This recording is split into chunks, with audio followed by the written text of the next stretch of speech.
سلام تعيني هابلنا خبركم تخاتلتنا الساعة زبلنا يوم حابريتات حيثنا لكم مسئنا لنا فلما قنك قند رستاتهم تمزابلتي زوا معراب تقراي بقتال جنرال وتادس ورد بزمرحو محاور كملسو خمزة لوم نبارا مرارحاتي بأبي حمد تمسوريت زنبرق زيام محدار تقراي قليصهم كابيني مينيسترات إثيوبيا ودب عسب كابير ترا كاب زعامة الزين من ملاسة بسممعنات كم زبصحون إيرترا ميديا قاليحهم መንግስት ኢትዮጵያ ምክንያቱ ዘይተፈልጠ አመላእተ ሀገር ወተሃደራዊ ግዳጅ ወይ ድማ ክተት አዋጅ ክጅምር አዚዞም አሞንጎ ተጋሩን ኤርትራውያን ዝግበር ዘሎ ጽምዶ ሎሚ አድማስ ወስፊሑ ኣብ መሬት ኤርትራ ከካድ ከም ዝጀመረ ተገሊጾም ዝብሉን ካልኦትን ኣለውና ሕዚ ድማ ናብ ዝርዝሮም تمزابلتي زوا معراب تقراي بقطع جنرال تادس ورد بزمرحو محاور كملسو كم زلوم نبارا مرارحا اتبا ابي حمد تمسريتو زنبر غزياو محدار تقراي قاليصم كم زفلت ابي حمد ام جمار كوينات تقراي مقلن تقواصر بمولو نغاز مرح غزياو محدار زوللوخ اب تقراي مسريتو منباري ذكريوم اتوم ببوزحات تغارو باندهات كوينوم عدم شيطوم እንዳተባሉ ዝሕመዩ ናይቲ ሽዑ መሪሕነት غزياو محدار አባላት ዝነበሩ አካላት ገሊኦም حدات الشرح أبي ترديهم شرحهم انتلقهم زيترفو جن بعود سراوي تجراي كام مقالة باريرهم وسياميام كابتهم كان زحزبهم أحميموهم كابت مريح النزوت وعمر على حد ما قاليهم كساب حزيمس حزبهم كوينومي قالوا خمسة لو يفلاتهم كابزياتهم حدا زخوانة قبر مسكال كاساس تبهل أمر على حناية الشعوق يزياو محدار زنبر أكل لومي مسكر اتبا أبي استفز أما جونوسايدن دخوانة زيتفل عليه قالسي يا كايد الله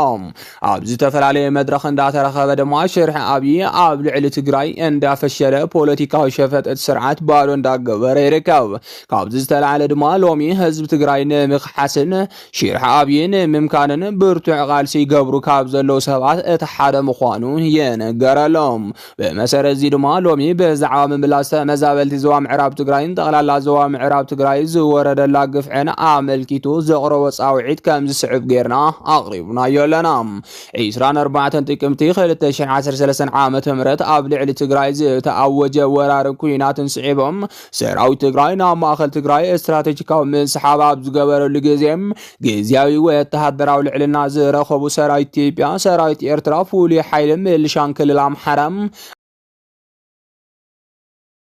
أبلغ نبرت معراب تقراي زاسدمم ጨፍጫፍን ትፍጽሙን ናብ معراب تقراي نت ህዝብን ምድሓን ካብ ዝተንቀሳቀሱ 6 ተጋሮም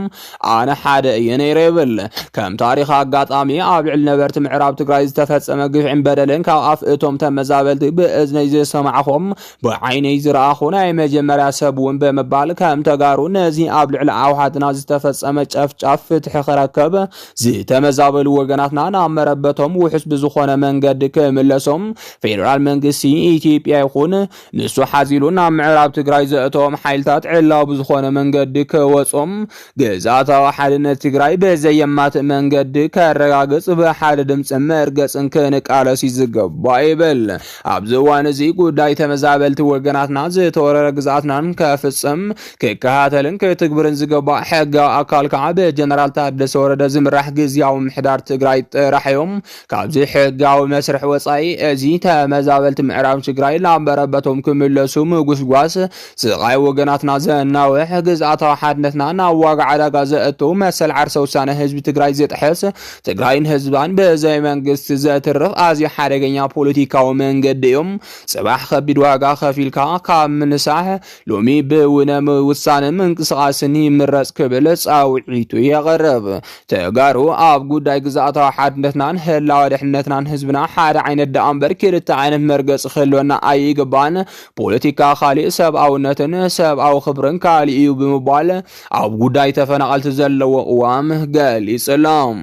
بخال زينا دما أمونغو تغارون إيرترايان زغبر زلو صمدو لومي أدماس سفيحو أمريت إيرترا خكايد كامز جمرة تغاليوم منጭታት ካብ ትግራይ የቃልሕዎ ዘለው ዜና ከም ዝሕብርዎ ኣብዚ ሕጂ ሰዓት ኣመንጎ ትግራይን ኤርትራን ካልእ መልክዕ ጽምዶ ኣብ ኤርትራ ከም ዝተኻየደ ተገሊጾሎም እቲ ኣብ ከተማ ሰንዓፈ ዝተኻየደ ጽምብር ርክብ ህዝብን ህዝቢ ድማ ካብ ትግራይ ብርክት ዝበሉ ኣጋይሽ ናብ ኤርትራ ከም ዝሰገሩ ተሓቢሮም እዚ ኣብ ዝሓለፈ 2 መዓልታት ዝተኻየደ ጽምብል ሰንዓፈ ብርክት ዝበሉ ኣዘዝ ሰራዊት ትግራይ እውን ተሳቲፎም ምዃኖም ተገሊጹሎም። ካብ ሰራዊትን ካብ ዝተፈላለዩ ክፋላት ማሕበረሰብ ትግራይ ዝተኻየደ እትርክብ ህዝቢ ንህዝቢ ካብ ናይ ኤርትራ ሰበስልጣናት እውን ከም ዝተሳተፉ እዩ ዝንገር ዘሎ። ብተወሳኺ እውን ካብ ኩሉ ማሕበረሰብ ዝተውጻጹ ወኪላት ትግራይ ድማ ናብ ዝተፈላለዩ ክፋላት ኤርትራ ንዑደት ከም ዘምርሑ ተሓቢሮም። ናብ ኣስመራን ባጽዕን ሓዊሱ ኣብ ብዙሕ ከባቢታት ኤርትራ ዑደት ከም ዘካየዱ ዝተነገረሎም እቶም ወኪላት ትግራይ እዚ ድማ ሎሚ ድሕሪ ጽምብል ጽምዶ ኣብ ሰንዓፈ ጉዕዞ ጀሚሮም ኣለዉ። ምንጭታት ይገልጽዎ ከም ዘለው ድማ ድሕሪቶም ልኡኻት ትግራይ ዝገብርዎ ዑደት ካብ ኤርትራ እውን ልኡኽቲ መንግስቲ ናብ ትግራይ ከም ዝኣተው ተገሊጹሎም። መንገድታት ክፍቲ ክኾኑ ሰራዊት ንሰራዊት ጥራሕ ዘራኽብ ፌስቲቫል ክኽፈትን ካልኦት ዓበይቲ ትልምታትን ድማ ተተሓሒዞም ኣለዉ። እዚ ድማ ንተጋሩን ኤርትራውያንን ናብ ሓዱሽ ምዕራፍ ዘሰጋግር ምዃኑ ብስፍሓት ይግለጽ ኣሎ። ካቢኔ ሚኒስትራት ኢትዮጵያ ወደብ ዓሰብ ካብ ኤርትራ ኣብዚ ዓመት እዚ ንምምላስ ኣብ ስምምዕነት ከም ዝበጽሑ ናይ ኤርትራ ሚድያ ኣቃሊሖም። ኣብይ ኣሕመድ ብዝተፈላለዩ ኣጋጣሚታት ኢትዮጵያ በዓል ወደብ ሃገር ንምግባር ዝተፈላለየ ፍንጭ ክህብ ጸኒሖም። በዚ መሰረት እውን መላእ ኢትዮጵያውያን ዝደልይዎ ሃገሮም በዓል ወደብ ንምግባር ዝግበር ምንቅስቓስ ንኣብይ ኣሕመድ ድጋፍ ከም ዘምጽኣሉ እንዳተገለጸ ይርከብ። ሎሚ ዝተቃልሐ ዜና ከም ዘመላኽቶ ድማ ኣብይ ኣሕመድ ምስ ካቢኔ ሚኒስትራት ኮይኑ ኢትዮጵያ ወደብ ዓሰብ ክትውንን ንምግባር ድማ ኣብ ስምምዕ ከም ዝበጽሑ ናይ ኤርትራ ሚድያ ሓቢሩሎም። ኢሳያስ ብምቋም ንብሔራዊ ጥቕሚ ኤርትራን ነጻነት ኤርትራን ዝቃለስ ዘሎ ኣሰና ሚድያ እዚ ሓበሬታ ካብ እሙን ምንጭ ከም ዝረኸቦ ኣቃሊሑሎም። እዚ ሚድያ ዘቃልሐ ጸብጻብ ከም ዘመላኽቶ ከዓ ኣብይ ኣሕመድ ወደብ ኤርትራ ዝኾነ ዓሰብ ክወስድ ምስ መሻርክቱ ኣብ ስምምዕነት ምብጽሑ ገሊጾም። እዚ ተግባራዊ ንምግባር ድማ ኢሳያስ ክወድቕ ብምግባር ከም ዝኾነ እንዳተገለጸ ይርከብ። ከም ዝፍለጥ ኣብይ ኣሕመድ ምስ ኤርትራ እንትዕረቕ ወያነ ጥፍኡ ባድመን ካሊእ መሬት ትግራይ ናብ ኤርትራ ክምልስ ዝብል ስምምዕነት ከም ዝነበሮም እንዳተገለጸ ምንባሩ ይዝከር እዩ። ብኣንጻሩ ድማ ኣብይ ኣሕመድ ካብ ወደባት ኤርትራ ነጻ ዝኾነ ግልጋሎት ንኽረክብ ዝብል ስምምዕነት ምንባሩ ተሓቢሩሎም። ይኹን እምበር እዚ ውዕሊ ብኢሳያስ ከም ዝተፀሓሰ እንዳተገለጸ ይርከብ። በዚ ዝተናደደ ኣብይ ኣሕመድ ድማ ጉዳይ ትግራይ ብሰላማዊ መንገዲ ፈቲሑ ዓሰብ ብሓይሊ ክወስድ ምስምዕምዑ ኣሰና ቲቪ ኣቃሊሑሎም። ምክንያቱ ድማ ኣብይ ኣሕመድ ኢትዮጵያ ኣትያቶ ዘላ ናይ ኢኮኖሚ ውድቀት ብወደባት ኤርትራ ይፍታሕ ዝብል ጽኑዕ መርገጽ ስለ ዘለዎ ምዃኑ ተሓቢሮም። መንግስቲ ኢትዮጵያ ምክንያቱ ዘይተፈልጠ ኣብ መላእቲ ሃገር ወተሃደራዊ ግዳጅ ወይ ድማ ክተት ክጅምር ኣዚዞም። ክልላትን ከተማሃትን ብዝተዋሃበን ኮታ መሰረት ንመከላኸሊ ሃገር ሓድሽ ሰልጠንቲ ከኽትታ መምርሒ ወሪድለን ከም ዘሎን ዚያጊድ ድማ በብከተማሃቱ ግንዛቤ መዕበይ ይወሃብ ምህላውን ተሓቢሮም። መንግስቲ ፌደራል ኣብዚ ሕጂ ሰዓት ምክንያቱ ዘይተፈልጠ ክተት ዝብል ኣብ መላእቲ ሃገር ከም ዝኣወጀ ዝገልጽ ዜና ተቃሊሑሎም። ብመሰረት እዚ እውን ኣብ መላእ ኢትዮጵያ ብዝለዓለ ስብከት እንደለላ መንኣሰይቲ ሃገር ናብ ሰራዊት መከላኸሊ ሰራዊት ክጽምበሩ ይግበሩ ምህላዎም ተሓቢሮም። ነስዒቡ እውን ኣብይ ኣሕመድ ዝተለሞ ሓደገኛ ትልሚ ከም ዘለዎ ዘመላኽት ይኽብሉ ብዙሓት ወገናት ኣብ ምግላጽ ይርከቦም። እዚ ድማ ኣብይ ናብ ስልጣን ካብ ዝመጽእ ዝጸውዖ ኣብ ግዜ ሰላም ካብ ዝገበሮም እቲ ዝለዓለ ናይ ክተት ኣዋጅ ከም ዝኾነ ዝወጽ ዘለው ዜናታት ይሕብሮም። ከም ዝፍለጥ መንግስቲ ኢትዮጵያ ምስ ትግራይ ውግእ የካይደሉ ኣብ ዝነበረሉ እዋን እቶም ነባራት ሰራዊት ኣብቲ ኩናት ምህላቆም ሲዒቡ ሓድሽ ክተት ኣውጁ ምንባሩ ይዝከር እዩ። ብመሰረት እዚ ድማ እቶም ኣባላት ሰራዊት ብሓደሽቲ መንኣሰይ ተተኪኦም ኣብ ዝተፈላለዩ ወተሃደራዊ ኦፕሬሽናት ስልጠና ዘይጸገቡ እንዳተባሃሉ ክሕመዩ ምጽንሖም ይዝከር። ነስዒቡ እውን ከቢድ ዝኾነ መስዋዕቲ ክኸፍሉ ምጽንሖም ይፍለጥ እዮም። ኣብዚ ሕጂ ሰዓት ድማ ክልላት ይኹን ከተማሃት እቲ ሃገር ዝተዋሃበን ኮታ ንምምላእ ምንቅስቓስ ከም ዝጀመራ ዝረኸብናዮ ሓበሬታ የረድም። ነስዒቡ ሎሚ ኣብቲ ሃገር ዝርከቡ ማእኸል ወተሃደራዊ መሰልጠንታት ንሓደሽቲ ሰልጠንቲ ተባሂሎም ክፍቲ ከም ዝተገበሩ እንዳተሓበረ ይርከብ። ኣብዚ ጉዳይ ኣድሂቦም ድማ ዝተፈላለዩ ተንተንቲ ሓሳቦም ዝህቡ ዘለው ኮይኖም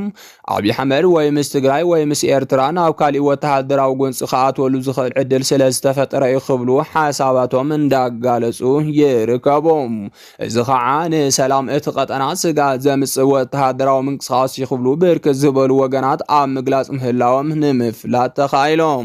بمسارة زي دما سراوي تهاجرنا حدش معبالة خدالو زيصوع مخوانو دما تأزاز إيساياس يام ملاخد كابل سقنا قابل على حزب إيرترا ورارك هلي خليو كابز بالمبقسي ناو كل أز سراوي تهاجر تأزاز كامستوها بقعة يحبر علام زوم تأزاز دما تحاد سراوي إيرترا عبزي مريتو فاسم وزل ورران خوص تلمتا تحيزو لزنبار خوينهم لو مجن عبزلو خص أن حزب لنا تخالاي دمام بزي تفلالي مخنياتات كاب حد أهادوتاتهم ويوم عبد هاجر زركو عبالة سراويت تلايقهم ناب سراويتهم كأتو زبلن اتصال سايكا على علوة عز سراويت تهاجر وتهدراو دلونت كارغاقصون حزب تهاجر كاب بلسقنان حوحاتن ورراك قبر لهم كام زخل كفلتون دلونت كقابرون زيوم